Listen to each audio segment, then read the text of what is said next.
Welcome, podcasters. This is episode 2 of the Just Us Show. Yes, you're tuned in to us once again. I am one of your hosts again. My name is Woody, and my man Vaughn is here. Vaughn, say what's up. Yes, we are back, another edition. Thank you for those who listened to the first show and stuck around with us for the second show. We really appreciate that. You know, we're trying to do this thing. But we're going to go ahead and start it off, man. Last night, Monday Night Football, Houston Texans versus Cincinnati Bengals. Cincinnati was coming in 8-0. Houston was limping in at 3-5.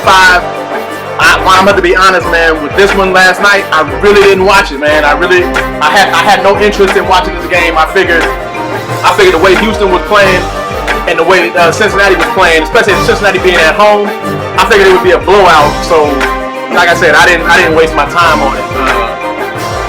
That was just the thing. But the one thing I did notice about the game when I actually did look back on it, when I saw the highlights and everything else on SportsCenter and everything, was the one thing I fell victim to is in sports, you can never take anybody for granted. You know, the bottom line is Houston. They got J.J. Watt. They still have some guys. Whitney Merciless played out of his mind last night.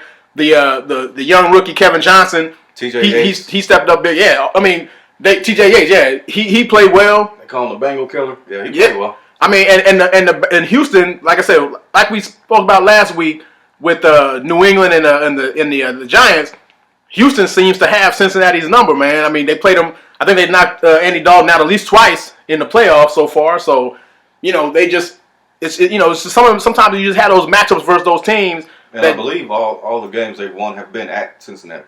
Right. So for them for Houston to roll up in there and really get that win, man, that was a great thing. And it's crazy, man, because I think back and I forgot who was Monday night this week, you know, and I saw the promo for it, and it was talking about Cincinnati, and then they had that one part where you hear J.J. Watt talking about as he's coming out the tunnel to the game, and he says, "All I know is when you messing with me, you got problems."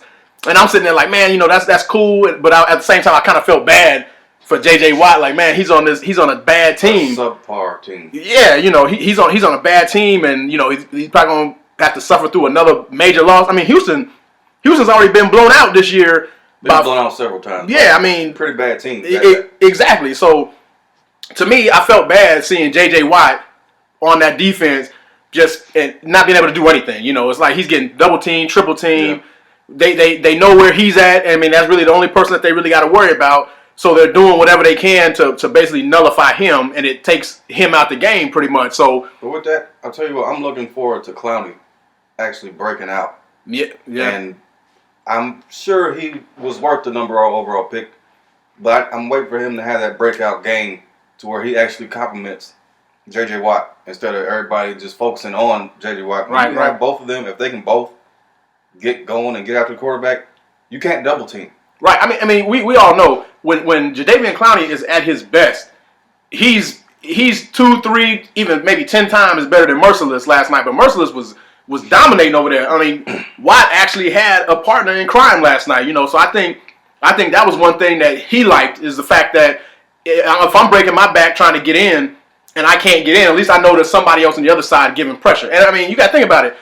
They gave pressure to this wasn't an average team. This wasn't an average quarterback. This was an undefeated team. Right. That was playing very good. Right, at home. And the thing about it is, Andy Dalton, what they call him, the red rifle, and then JJ kind of messed with him. But the thing is, he can move a little bit. He's got a big arm. He can read the defense. His offensive line has been doing a good job protecting him all year. Plus, he has a running game. He has running backs that can catch the ball out the back. Plus, he's still got A.J. Green. Tyler Eifert. Yeah, he's got a lot of weapons. Pretty good position at the tight end. Yeah, he's got a lot of weapons. So the fact that they were able to nullify him again, it almost seemed like there was role reversal last night.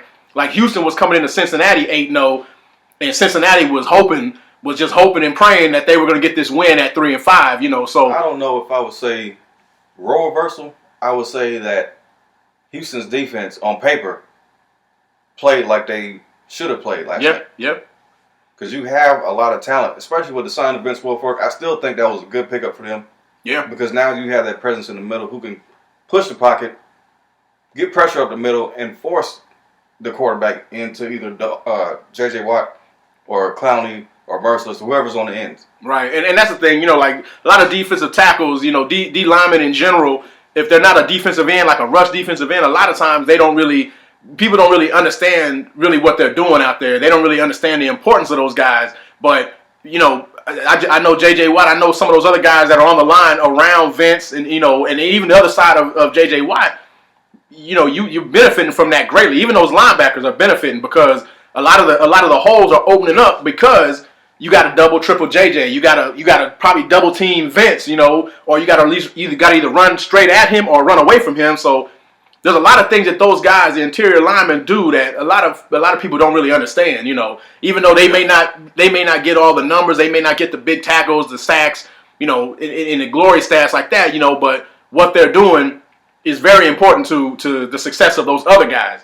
It's kind of like when people go back to Seattle and they look at the Legion of Boom, like, hey, how the Legion of Boom was so dominant, and now it seems like lately they're not as dominant as before. Well, the thing about it was Seattle has lost a lot of players on their defensive side, especially on that defensive front seven, or front four, front seven. Their interior linemen have left. Right, they've lost a lot of guys, and the thing about it, the Legion of Boom, what they tell themselves, they were so good because I'm taking nothing away from those guys, but it was easier for them because they knew the quarterback had to get the ball out quick because there was no time back there because that rush was coming. You couldn't run on those guys, so all you had to do was those couple quick passes here and there, maybe a couple of hitches here and there, and for the most part, Seattle was able to stop that with the Legion of Boom. And then you go over top. They were able to cover that on top because they had linebackers that can cover in the middle too. So that was the one thing about them. Like I said, the whole defense and offense, but mainly the defense, you have to work together. And when a team does work together like that, they can be really, really dominant. And when they start having little parts of it that aren't as good as usual, then you start to see the holes. That's where offenses start picking them apart. And like I said, that's the same thing. Like I said, I fell victim to thinking, overlooking Houston, thinking it was going to be a blowout, thinking it was going to be a game not worth wasting my time on and this and that. And how ironic, instead of me watching that Houston game, I ended up watching the Lakers game, which I'd rather would have watched the Houston game. Well, I'm still have to ride with my Lakers, but yeah, that was another bad loss for them. But back to them, the thing about it is both sides, all those guys out there are getting paid. They're all professionals. They all have pride. Nobody wants. It's not like these teams that are losing. They're losing just because they don't care, or they don't want it. It's not like the Bengals wanted it any more than any other team who's lost up to this point. Like the Patriots don't want it any more than any other team. They're undefeated. Carolina doesn't want it more. It's just both sides of the ball. All them guys are getting paid. They're strategizing all week. They're using their week to see how to stop and figure out game plans to beat their opponent, no matter what the record is. Because that's one of them things, like the old saying goes, any given Sunday, or any given Monday, or Saturday, whatever the day they play, Thursday. Any day of the week, your team can lose. Exactly. That's just the bottom line. And that's why it's so hard to stay undefeated for so long. So when we think about those teams that have gone through the regular season undefeated, that's a huge accomplishment just on that.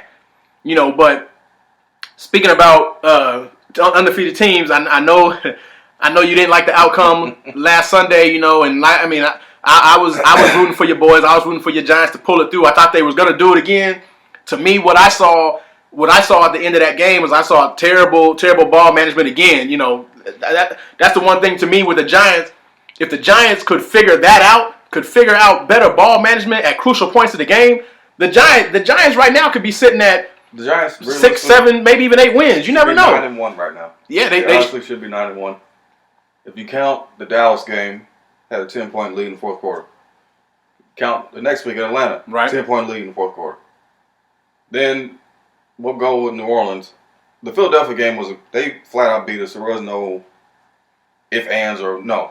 We just got beat. Yeah. New Orleans, we shouldn't have given up. We had the lead in the fourth quarter again, gave up another touchdown. Yeah. Can't give up points in the fourth quarter. As far as the Patriots game, they played very good.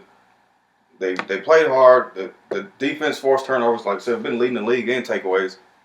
But the fact there was just several key plays. The fumble in the red zone by Eli. Right. Cost us big. The fact that we were 1-5 in the red zone. You can't do that going against a team coming in 8-0. Well, really any team, but yeah, definitely not an 8-0 team. Any team, but right. Especially the defending Super Bowl champs. You can't do that. The Landon Collins interception where he dropped. Like I told you when I texted you when we watched the game, get help after you make the play. Yeah, yeah. If you get knocked out, find a way to hold on to the ball and then have somebody wake you up later on. You're right. There was another play. The Odell touchdown that wasn't a touchdown. Right. And that was the same play of the Golden Tate play a couple of weeks earlier. So, I mean. You know the rules. As an NFL player, you know the rules. Don't hold the ball out in two hands. Bring it into your body so Malcolm Butler can't strip the ball from you. Yeah.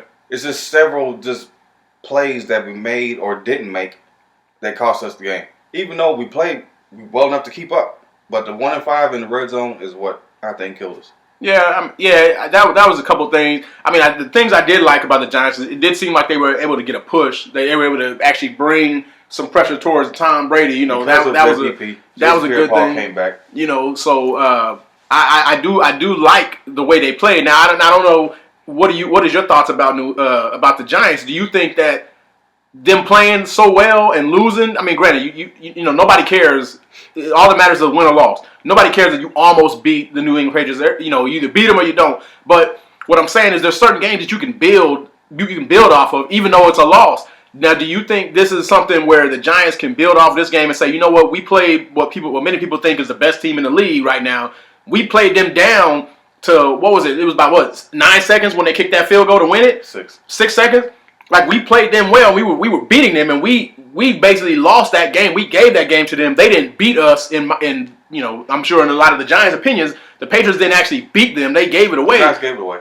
I would even say the Patriots would admit that the Giants gave the game away. Yeah, I mean, you could, but do you think that a game like that will give the Giants that incentive and that experience that they need to go forward and actually start getting things going, start getting on the roll, you know? Because I mean, this second half of the season, this is when the best teams make that push, you know. So, what do you think about the Giants can do from this game? Yeah, I think they can do it. The whole question, because that's been brought up. You know, I watch the Sports Center. I watch the NFL, and these guys are saying they try to compare it to the 2007 team. Yeah. When at the end of the year, we hung in with them, could have beat them, but we didn't. Now, will this happen with this team? I'm not sure because this team is a lot younger. There's not as many veterans on the team. There's only 6 players who are still on the team from the 2011 Super Bowl team. Mm-hmm. So it's a lot of youth, a lot of inexperience. So will this motivate them? I think it should. I think the fact that they should be 9-1 right now should motivate them. Yeah. So we'll see after the bye. And I like the fact how people like to bring up, oh, well, the Patriots lost Edelman. And they lost, Jamie Collins didn't play. Yeah. And their offensive line is a mess. It's a bunch of hodgepodge guys, whatever you want to call it, players. Hodgepodge, you know, like a gumbo of people. I know what you mean. But when you look at the Giants, Victor Cruz hasn't played all year. Yeah. We lost our starting center during the game to an ankle sprain. We have injuries on both sides of the ball, and we still played. But I don't want to use that as an excuse. Will they, with the team we have currently now, active players, could we make noise if we make it to the playoffs? I think we can win our division. When we get to the playoffs, they've proven that they can play with the best teams in the league. Yeah. They've only been blown out once. Well, twice. I mean, they beat my mighty 49ers, so you know that's telling you something, man. That's telling you they're a great team. I mean, look, think about it. After that game, what y'all win, like 2-3 in a row after y'all beat us? I mean, so we lost 2. We won 2, and then flip flop.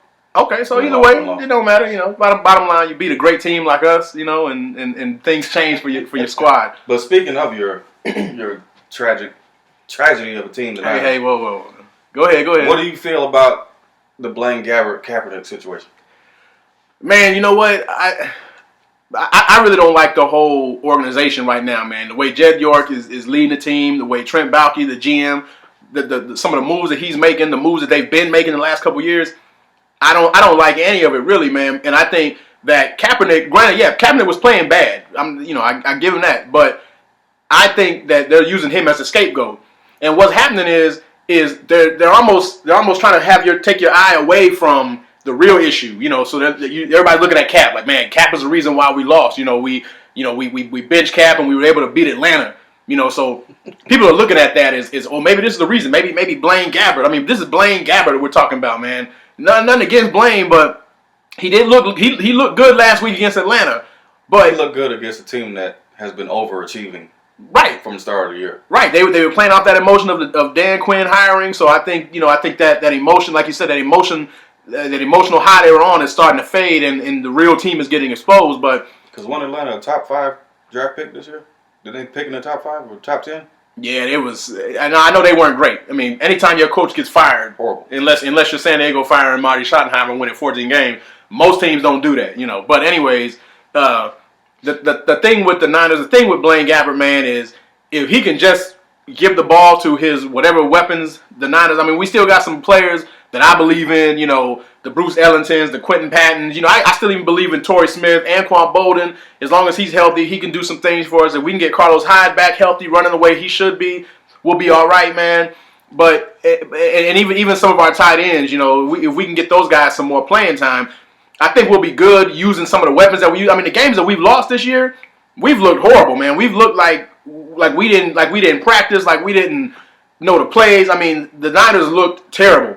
And yes, Cap also looked terrible at that moment.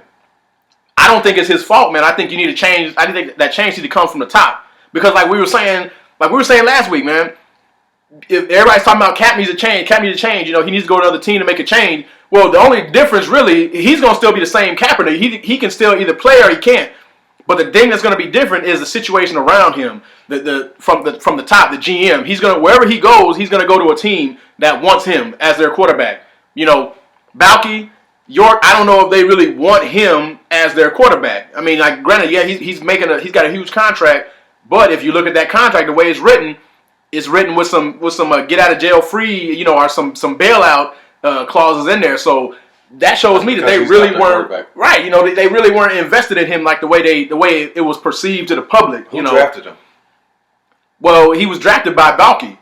Matter of fact, Colin Kaepernick was drafted one spot after Andy Dalton. He was drafted one spot after him in the second round, and from that point, it was kind of like Alex Smith was doing his thing. Alex Smith had finally, I think Harbaugh finally changed him where he started being a confident quarterback. But even Harbaugh knew Alex Smith didn't have the tools that he needed in the quarterback, so that's where he went to Colin Kaepernick. And that's the thing, Harbaugh finds these guys that have talent, but they also have those other intangibles. Like Josh Johnson, when Harbaugh was his coach. Josh Johnson, I wouldn't say he couldn't run like Cap, but he was more athletic than your average quarterback. And then when he went to Stanford, I mean, Andrew Luck, granted, we all know Andrew Luck has the rocket arm and things like that, but Andrew Luck was running a whole of a lot more than he is in the pros right now. Plus, you look at what was the running back they had. What was the guy? Toby. I can't remember his last name. Yeah, Toby Gerhardt. I mean, that dude was a beast in college, man. Harbaugh seems to inspire these guys to play, I think, in my opinion, above the level that they really are. Which is why Michigan happens to be ranked in the top 25 in his first year of coaching. Yeah, and your Niners are at the bottom of the NFC West. Well, yeah. Well, right now we are. And this is the funniest thing, not man. right now. Well, they're there forever. I'm just saying, man. St. Louis ain't looking as good as they were St. earlier. Louis beat the Niners. They might, but St. Louis can't beat anybody else. I mean, yeah, they can all beat the Niners. Seattle can beat us. Arizona can beat us. St. Louis can beat us, but they can't beat nobody else. I mean, Arizona they beat other teams, but they beat, like I said, they beat the bottom of the barrel. But if I had to put my money on it, I'm going to say that St. Louis will not finish last in your division. We'll see. I have a feeling. It's fine to keep that blind faith, that hope that your team's going to come, but no, it's not. That's us Niners, man. We faithful, man. That's what they call us, the 49er faithful. That's us, man. It is what it is. We've been through some bad seasons, man. We've been through some bad years. When we had the first pick in the draft with Alex Smith, I mean, we've had losing seasons, so this ain't nothing new to us. This ain't nothing new to us. But the thing is, I do have confidence, man, that we can overtake St. Louis for that last spot, man. That's just my opinion. I don't think you can. That's my opinion. And you never know, man. We may even come all the way up to second place. Seattle ain't looking as good as they looked, in my opinion. I mean, like I said, last week I was picking Seattle to win the Super Bowl. But they can beat the Niners, though. They're still in better position than the Niners. They still have more talent than the Niners. Well, yeah. Well, a lot of the teams have more talent than the Niners. I'm willing to say that, anybody in your division that plays the Niners, it won't be a difficult game. It's not going to be a difficult divisional game like you would expect. It's not that you guys have talent, but you just don't have enough of it. Like, I don't know if it's coach. I don't know what the situation is, but it looks like when you guys play divisional games, it's not even a tough game anymore. Well, I mean, no, I understand what you're saying. I understand what you're saying. You know, we look terrible against Seattle. We look terrible against St. Louis. We really look bad against Arizona. But you know, at the same token, you know, there was a lot of things that were going on with the Niners. You know, that I don't think a lot of people understood, or it wasn't let out in public that was happening with the Niners. I think this bye week, and I think the small changes that are happening with the Niners right now I think is going to help them on the second half of the season. Now, my thing is this: if the Niners, if we play well enough to, I don't know, get second place. I mean, this is the NFC. Who knows? If we win, I don't know, 5 of our next 6 or 6 of the next 7, whatever the case may be. If we win them games, we may be sitting at a wild card. Who knows? The way this season is, especially in the NFC. Now, if we lose all them games, oh boy, hold on, man. You sound like a Cowboys fan right now. Man, oh man. It's like saying if when Romo comes back, man, they're going to rattle off 6 straight wins. Come on, and win the division at 9-7. Okay, look, no. This is the thing. Dallas Cowboys fans haven't won anything since 8-8. I'm just saying you can't compare the Niners fans to Cowboys haven't been relevant since the 90s. You know what I'm saying? I'm not saying that. No. You sound delusional. Saying that if you could win 5 or some odd games, how many games have you won yet? 2? We won 3. Come on, man. We won 3. I give you that. But no. But this is what I'm saying. We were just in the Super Bowl 3-4 years ago. We were just in the Super Bowl. You know, granted, most of them dudes are gone. And you lost, right? Yeah, we lost. That's called, what do they call it after a team loses? I believe they call it the Super Bowl hangover. Whatever, man. And you guys are hungover. You're still recovering from that loss. I'm just saying, 4 years versus 20 years is totally different. I mean, and matter of fact, the Cowboys since '95 they have what 2, 3. You don't have to. You can back. No, I'm just saying you can't compare with the Cowboys. Cowboys have what 2 or 3 playoff wins? 2 or 3? 2. I mean, Colin Kaepernick has like 5 playoff wins. And that's him being in the league 4 or 5 years. So you can't compare us to the Cowboys, man. Come on. The bottom line is when the Cowboys have everything they need going, they end up failing. When we don't have everything we need, but we're on that right path, we seem to do well. So that's the difference between us. When we're bad, we're horrendous. But when we got a little bit of talent, man, we do all right. Okay, now back to this. If y'all can win 5 or some more games, that may happen if you play Atlanta the next 5 games. Mm-hmm. But it's not going to happen. Well, with Blaine Gabbert, are they going to stay with Blaine? Or are they going to go back to Cap? What are they going to do? I don't know, man. Honestly, it don't really even matter, man. It don't really even matter. Like I said, this is the second half of the season. This is the second half of the NFL season. And all them guys that are on the squad, or any NFL team, you know this is when you got to make that push, man. These guys know better than us as fans what they need to do to prepare their body, prepare their minds to get ready for this playoff push or to try to make the playoff or even play spoiler, whatever the case may be. I mean, we know Niners schedule. We got a hard schedule coming up. You know, we got Seattle. Then I think after that we got Arizona. I mean, so we got a tough schedule coming up, man. We got a couple easy ones. We got like Cleveland and but hey, I don't know, man. I wouldn't call anything easy, man. We just got done talking about this. Any given Sunday, any given day of the week, you're right. Team can lose. You're right. Even though Cleveland's just as bad, or maybe a little bit better, maybe a little worse, they could possibly get the win. You're right. And just like you just said, even though Seattle's better than us, we can beat Seattle. Even though Arizona's better than us, we can beat it. It's any given Sunday. But those are some high odds. But it's any given Sunday. Right? You can't. Come on, man. You can't use that argument against me when it's the same thing. But regardless of the fact, man, I don't even know how we got on the Niners, man. But we let them. I'm gonna give them a little piece right now. Hopefully they can show some kind of fight on Sunday playing against Seattle, man. This will be a big win. If the Niners can pull that win out, we will be tied with Seattle again. Same record, 5-4. Or I'm sorry, we'll be 4-6 at that moment. The same with Seattle. What is Seattle? They're 4-5 right now, so yeah, we'll both be tied. So, I mean, anything can happen. You never know, man. But moving on.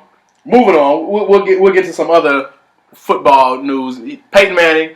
It was kind of ironic, man. The same you stop the game with Peyton Manning because he breaks Brett Favre's record, and then that same game he gets benched, and now we hear that he's got the what is it, the torn plantar fasciitis. Yeah, I mean, was it plantar fascia, whatever.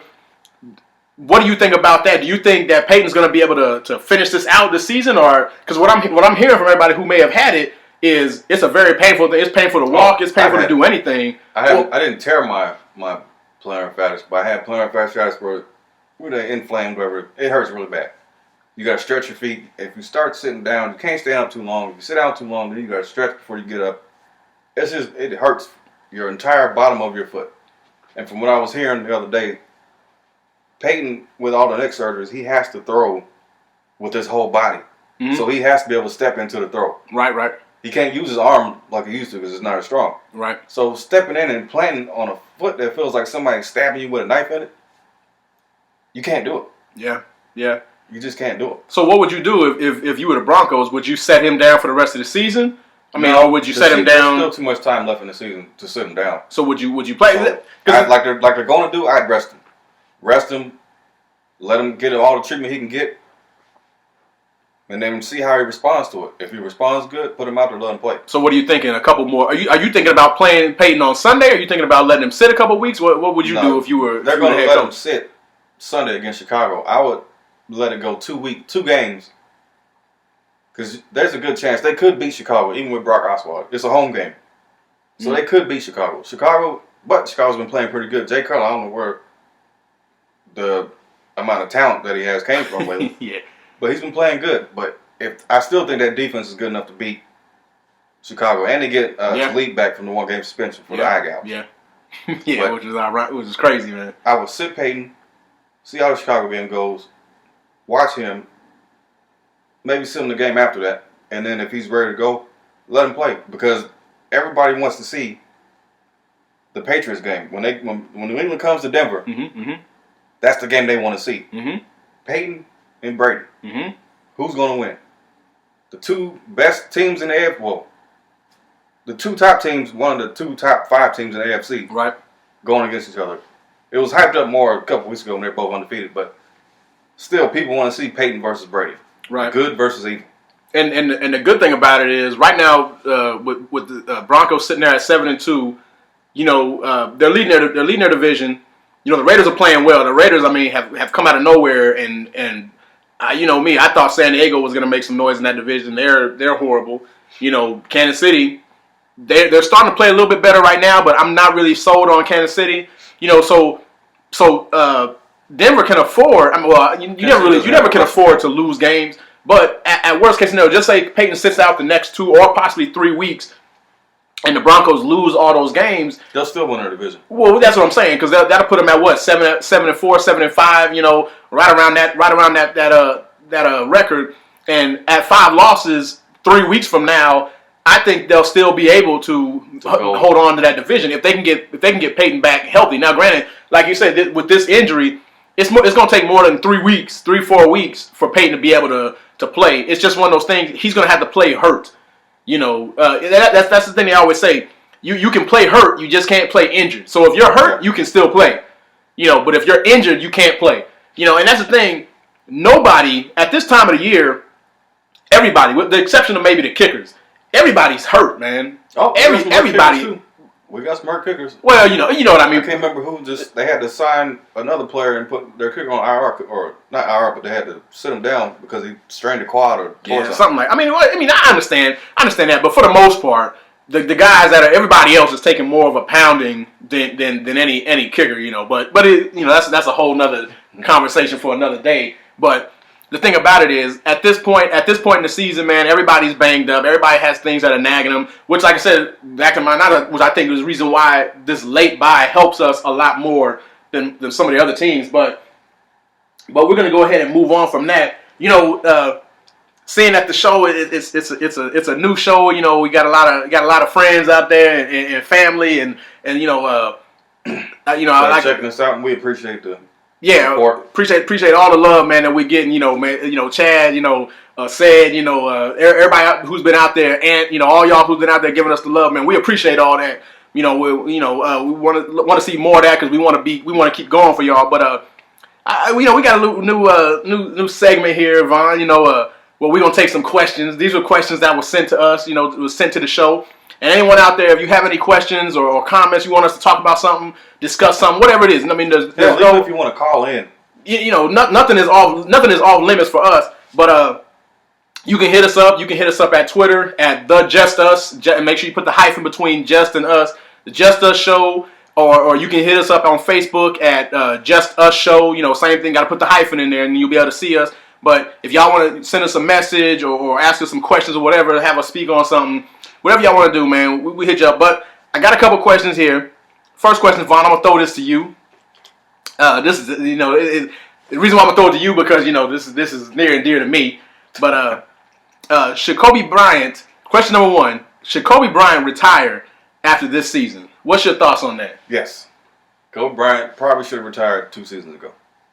The fact that they reported that somebody asked him how he felt, and he said that he could barely walk.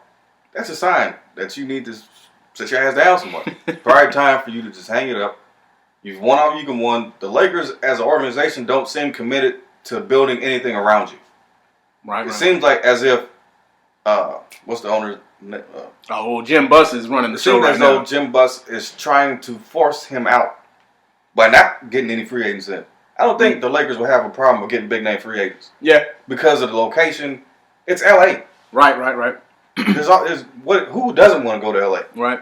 And a lot of these guys live in LA in the offseason anyways. The Lakers lore, the history of the Lakers, it's a winning organization. Right. Known for winning, known for championships, known for Hall of Fame players. But the fact that you can't get Marcus Aldridge or any other top free agent that was out there in past free agency tells me couple of years really that they're forcing Kobe out. They don't. Well, they want to push. They're going to build through the draft, and picking up Randall was a great pick. Too bad he got hurt last year. He's playing pretty good this year. Yeah, he's a beast. The fact that they're not getting these guys in that can help Kobe, they have too much youth around Kobe. So they're forcing him out. And Byron Scott is not the guy to be the coach of that team. Right. You know, you're right because I just looked at it. You know, I looked at the situation with the Lakers, and I also looked at the Celtics. You know, the Celtics have been playing pretty well lately, and you know, as a Laker fan, you never want to give any credit to the Celtics at all. But you know, the one thing I noticed with the Celtics is they have a young squad, but they got a young coach that's letting those guys play. He's letting these young guys play. Now, granted, are the Boston Celtics going to win the NBA Finals anytime soon? No. But they are in the East. Right. It's very. You're right. I mean, they got in last year and they were horrible. Now I put it like this: if the Lakers was in the East, the Lakers could get in the playoffs last year and this year. Probably with probably anywhere between the number 6 seed to the number 8 seed. Lakers could have made the playoffs in the East. That's how bad it is. But anyways, I just want to say I think what's going on with the Lakers right now is you have a young group, and then you have Kobe, you know, as the main veteran, him, and then now you got Metta World Peace there with him. But Byron Scott is trying to push them old time values. Like Byron's acting like he's gonna be there for 10 years, you know, like he has time to let these guys grow and develop as veterans. And Byron, you don't have that time, you know. Did you ever think that Byron wants to get fired? He may. I mean, you know what I mean? Why wouldn't you? You know, you get millions to sit around and hang out in LA. Why wouldn't you? You know, like we were talking texting back and forth the other day about what game was it where the team came back in, but it's because Byron who did he sit down? Oh, well. He sat D'Angelo. Yeah, right when fourth quarter. Yeah, it wasn't the Nuggets game. Yeah, it was the Nuggets. Was it the Nuggets game? Moutier proved to be a point guard, which Byron Scott said he was. Yeah, and he told Byron, "Thank you for that." You know. Yeah, but I don't know, man. Now here's the thing, man. Here's one thing that I've heard a lot. You know, a lot of these players. You know, I wouldn't say a lot of players, but what was it? Jared Dudley had said something about nobody wants to play with Kobe and this and that. But then, you know, like LaMarcus Aldridge. I don't know if you read the report. But LaMarcus Aldridge was talking about when he went to LA, and the reason why he gave him another opportunity was when he went to LA, he said the best thing about the interview was Kobe Bryant. Because the fact that while the Lakers were bringing in all these guys from Time Warner Cable and all these other businesses around there and telling them, you know, show him LaMarcus Aldridge how he can make him endorse him and make him a brand and this and that. He said that him and Kobe were sitting there talking basketball, you know, and that's what LaMarcus Aldridge wanted. He wanted someone to talk basketball, you know, and so everybody was like, "Oh man, Kobe's the reason why nobody's coming." Kobe was like LaMarcus Aldridge said, he was the only reason why he would have came, you know, because Kobe was talking basketball to him. So I think that's a misconception, really, man, about Kobe Bryant being the reason why nobody wants to play in LA and this and that. Like you said, man, I think it's the whole organization, man. It's starting from the top. Whatever their pitch is, whatever they're trying to do, man, is turning guys away, you know. But the way I'd answer that question, back to the viewer, back to the listener question, should Kobe Bryant retire after the season, man? Is as much as I would hate to say it, I say yes. I think he should. And the only reason why is this is one thing I see things a little bit differently a lot of times is when you look at Kobe Bryant, people looking at him saying, man, he got his last contract was $48 million the last 2 years, and everybody was up in arms about that, like, man, how could they give Kobe so much? Why would Kobe take it? Why don't Kobe take one for the team, and then you can get some free agents in here and this and that, like do like Tim Duncan, do like David West, do like these guys. Well, that's the thing, man. Kobe Bryant, you love him or hate him, Kobe Bryant is a Hall of Famer. Kobe Bryant is a champion through and through. He wants to get paid like one. Right, and in my opinion, he deserves it. Now, here's the thing. Now, Tim Duncan he can take less. David West, they can take less, and all these guys can do this at this time. They can make it easier for the team to get other players in there. But the one thing, growing up watching sports, the one thing I noticed, man, like Michael Jordan, man, if you could stack the Bulls team with Michael Jordan, would he like that? I mean, he probably wouldn't mind it, but he would rather give him a few role players and maybe one or two guys he can rely on. And Mike is out to beat the best. He's out to beat everybody else. That was Mike's thing, man. And the thing about it is, like I said, with this Tim Duncan, you got these guys. To me, if the Spurs win another championship or two, Tim sticks around for 2 more years, and then they win two more titles, and he ends up with what, 7. Are people gonna really look at Tim Duncan as one of the greatest power forward or greatest players ever because he has 7 rings? Or are they gonna say, well, yeah, but really he was the main focal point in the first 3 of those or 4 of those, or maybe the 5th one he played a role. But to me, Tim Duncan was the man in the first 3 rings that they had. The last 2 that they won, he's won along with Ginobili, along with Tony Parker, along with Kawhi Leonard, the change of the guard and Greg Popovich. It's almost like Tim Duncan has won those rings, but he didn't win because of Tim Duncan. You know what I'm saying? He was just almost there in the right spot. And like I said, if anybody, if you want to take less money to win, that's cool. But to me, in my opinion, I think that hurts your Hall of Fame status, especially if you're gonna be sitting there counting rings. Like I said, because Tim Duncan can hold out 7 rings or 5 rings right now. Well, I don't think they would look at that. I think they would look at the way he plays, his ability, his skill level, what he did. Right, but here's my thing. Is Tim Duncan's skill level right now, where he should be? Could you start a team with Tim Duncan right now? No, because he's too old. Right, so that's what I'm saying. So basically, when did Tim Duncan's skill start diminishing, where he went from top 10 in the league to where he is right now? Because that's the thing. When Hall of Famers look at Hall of Famers, I'm not speaking like I'm one, but I'm not one. But to me, when Hall of Famers look at other Hall of Famers, they're going to look at them when you were at your best. How good were you? Granted, yeah, you can play for 30 years, if that was possible. But you can't be productive for 30 years. You can't be the man for 30 years, And I think that's what's going to go against Tim Duncan in the end. Is the fact that, he stuck around for the rings and he stuck around for whatever the case may be, and he wasn't the same guy after that. That's just my opinion. I don't know. Maybe I'm thinking about it different, but my opinion, Kobe Bryant should retire because there's nothing else he can do. There's nothing else he can help, the Lakers or any other team. He already said he bleeds purple and gold, so he ain't going nowhere, but I think he should retire later. He should just retire because physically his body can't keep up with it. Right, he's been playing basketball, a lot of years of postseason play. The same thing will happen to LeBron if he keeps playing. Yeah, because he's played for so long and his season has gone so much longer. His usual season is 2 months longer than the average player. Yeah. So that's a lot of games and a lot of wear and tear on your body. Yeah. So next question. Let's go on to the next. All right. So that's question 1. Question 2 is it was about the fight. Ronda Rousey lost to Holly Holm last Saturday. A devastating knockout. First loss of her MMA career. But the question is Ronda Rousey's image tarnished after her loss? And the second part of that question is, can she come back? What do you think on that? First question, is her image tarnished? I think it's already been. Well, yes, because a lot of people don't like her. I personally don't care either way. Can she come across as cocky and overbearing and annoying? Yeah. Was she good before she lost? Yes. But to me, her image is all going to be about how she comes back from it. Right. If she comes back and starts to dominate again, people may forget. Because how many people do you know bring up the fact that Tyson got knocked out by Buster Douglas? Doesn't come up a lot. Right. When you think of Mike Tyson, you think of Iron Mike. Yeah. You think of Mike that was knocking people out. Right. Mike that was whooping Mitch Green. Or maybe the ear bite now, but yeah, you're right. You think of But even with the ear biting, most people don't think to the Evander fights. They don't think to when his career started to tail off and he was losing. Yeah. They think about the Iron Mike that was undefeated. Right around that time when he went to jail and everything else started happening. That's you can kind of see it was changing a little bit. But yeah, I hear what you're saying.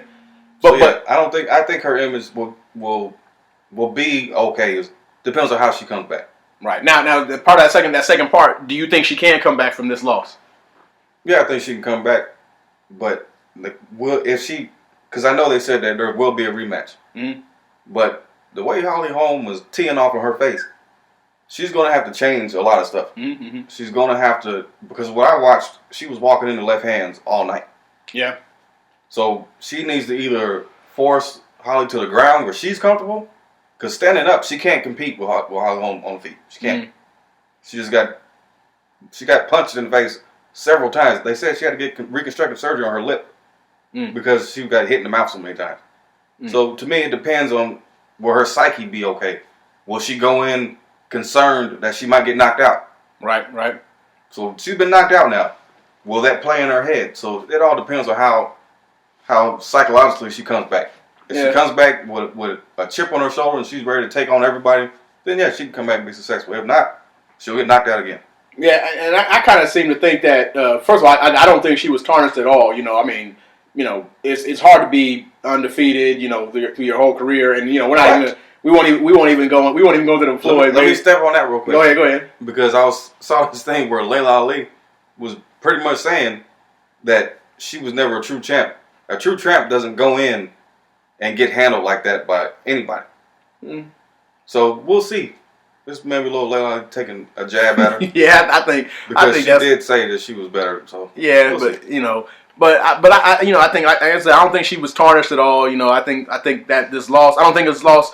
I wouldn't say exactly this loss would be a good thing for Ronda Rousey, but I think Ronda Rousey, like a lot of the great champions that we've had in professional sport, you need something. You need something to set that goal. Yeah, you need to have a goal, and I think Ronda Rousey's goal is she was at the top of the mountain. She slipped a little bit, but now her goal is all about getting back. Because you kind of look at it the way she kind of came up with Miesha Tate. Those fights kind of went back. Or I wouldn't say backward, but they lasted a long time, and Ronda was able to dispatch her every time. And then what was the other last couple fights she had? I mean, she's just destroying these women that were undefeated, destroying these women that were dominant to other people. Ronda was destroying them like they had no reason being in the ring with her, or in the octagon with her. So, and I think I wouldn't say that she took Holly Holm for granted, but I don't think she had that same fire against her. Now she definitely has it. She's definitely woken up now, and I think Ronda's gonna come back. And I think if they fight again, when they fight again, they will. I think Ronda's gonna destroy her, man. Just like with Mike leaving. Well,